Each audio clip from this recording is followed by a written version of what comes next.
percebeu como observador da sua vida? É como se você estivesse só observando aquilo que está acontecendo, mas não estivesse de fato vivenciando aquilo? Isso tem nome e é o transtorno de despersonalização e desrealização. Eu sou psicóloga, me chamo Priscila e vou te explicar um pouquinho mais sobre isso.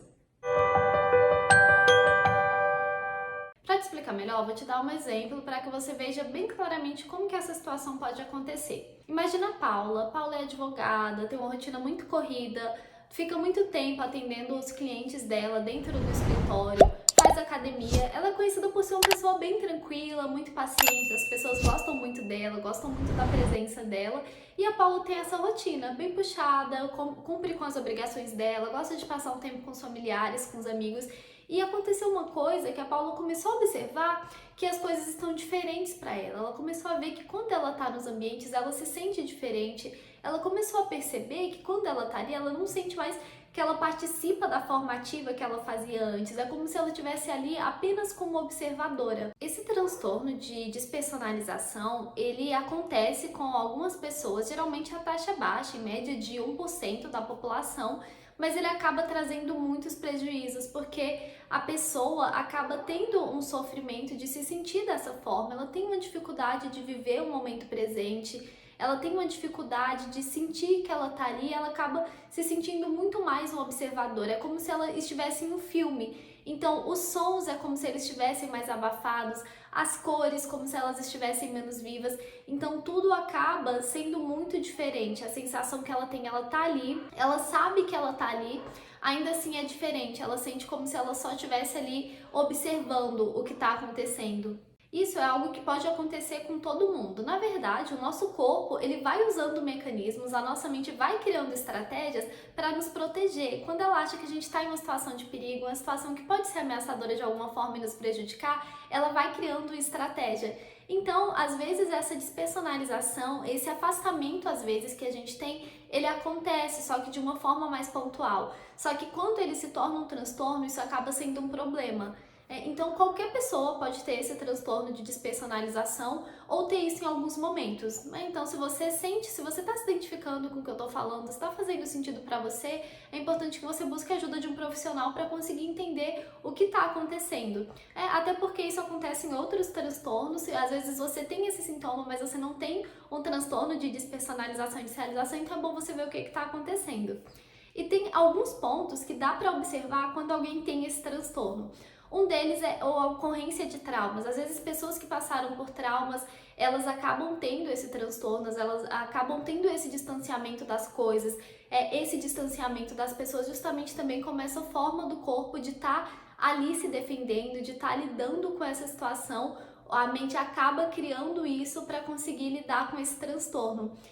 Foi feito um estudo, inclusive, com alunos de medicina e percebeu-se que esses alunos estavam desenvolvendo esse transtorno, estavam em uma situação de muito estresse, de muito cansaço e estavam passando por esse transtorno de despersonalização e desrealização. Então, às vezes, até um momento que você está vivenciando, uma situação que você está passando ali, que é mais difícil, que é mais estressante, pode estar desencadeando esse tipo de sintoma. Só que quando a gente fala de transtorno de despersonalização, existe uma diferença da esquizofrenia. Algumas pessoas já chegaram a me perguntar se esse transtorno é a mesma coisa que a esquizofrenia e é algo diferente, porque a principal diferença é que a pessoa que tem esquizofrenia, ela escuta coisas que não estão ali e às vezes ela pode ter também essa sensação de despersonalização, de observador. Só que o que acontece é que nesse caso essa pessoa não sabe o que é realidade, o que é fantasia. Então aquilo que ela vê, aquilo que ela escuta, ela acredita e mesmo tendo essa sensação de não estar ali, de ser apenas um observador, ela acredita naquilo. Enquanto que a pessoa que tem esse transtorno de despersonalização, de desrealização, ela tem consciência do que está acontecendo, ela tem consciência de que aquilo é real e de que ela tá ali, apesar de ter aquela sensação, aquela situação realmente está acontecendo. Então tem uma diferença muito grande da esquizofrenia e desse transtorno. Vou dar um exemplo para vocês em que isso também fica muito evidente e vou dar um nome fictício aqui, Rosália. A Rosália, ela buscou um acompanhamento psiquiátrico com a queixa de que ela não sentia o corpo dela. Então ela começou a ter esse transtorno de despersonalização e foi ficando muito intenso. Então, até o corpo dela era como se fosse oco. E ela começou a se sentir muito angustiada, se sentir muito confusa e buscou uma ajuda para ver como que ela conseguiria resolver isso. E para vocês terem uma noção de como isso foi difícil para ela começou a usar várias pulseiras no corpo dela para demarcar as partes do corpo, para que ela soubesse que aquilo era real, para que ela conseguisse estar lidando com esse transtorno. Se você está passando por isso, se você se sente assim, ou se você já se sentiu assim em alguns momentos, respira, procura uma ajuda, porque não significa que você tem esse transtorno. Como eu falei, ele acontece em média em 1% da população, e às vezes esse sintoma de despersonalização está ligado a outros transtornos ou tem a ver com algum momento que você está passando de muito estresse, de muita ansiedade. Então, se você buscar uma terapia, se você buscar formas de lidar com aquilo, você provavelmente vai conseguir lidar com esse sintoma e vai conseguir estar mais presente naquilo que você está vivendo no seu dia a dia. Esse transtorno, ele acaba sendo também muito difícil para quem passa por ele, por isso que a ajuda psicológica, uma terapia é muito importante, porque causa sofrimento para essa pessoa. Ela tem essa dificuldade de estar vivendo aqui agora, de estar se colocando de uma forma mais ativa, então acaba sendo muito difícil para ela lidar com esse transtorno no dia a dia. E a terapia, ela tem se mostrado muito útil para estar auxiliando essas pessoas.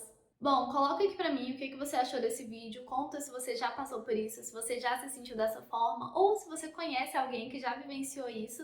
Aqui no meu canal falo muito sobre sonhos, falo muito sobre saúde mental e terapia. Aqui embaixo você consegue acessar também o meu e-book sobre sonhos. E não esquece de se inscrever se você gosta do tema e comentar o que você achou do vídeo.